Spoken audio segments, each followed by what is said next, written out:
काय झालं, भीती वाटते? पुढे कसं जायचं हे कळत नाही? मग आता मन लावून शांत चित्ताने मी जे सांगतोय ते ऐक. अरे ही भीतीच तुझे खरे सामर्थ्य नष्ट करते आणि हे तुझ्या कळत नकळत होतं. तू एखादी नवीन गोष्ट अथवा काम हाती घेतोस पण ते सत्कारणी लागत नाही म्हणून रडत बसतोस.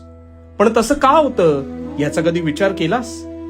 कार्याची जाणीव व्हायला भीती ही अल्प प्रमाणात असावी, पण तू ह्याच भीतीला अवास्तव प्राधान्य देतोस आणि नको त्या गोष्टी ओढवून घेतोस. मला सांग, आज झाड लावल्यावर उद्या फळं येतील का रे? नाही ना.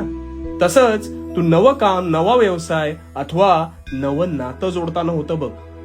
वेळ ही कर्माची गुरु किल्ली आहे. गोष्टींना वेळ द्यायला शिक. आज व्यवसाय सुरू केलास तर स्वतःच्या निर्णयावर विश्वास ठेव. त्यात पडझड होईल पण थांबायचं नाही.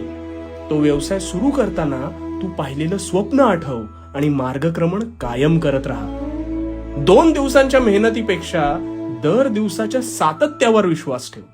रोज नवीन गोष्ट आत्मसात कर आणि तुझं काम अथवा तू जोडत असलेलं नवं नातं अधिक दृढ कसं होऊ शकतं त्यावर प्रामाणिक राहा. आणि मग बघ, तुझ्या झोळीत यश प्रदान करायला मी आहेच. निष्ठेने काम कर आणि भिवू नकोस. मी तुझ्या पाठीशी आहे.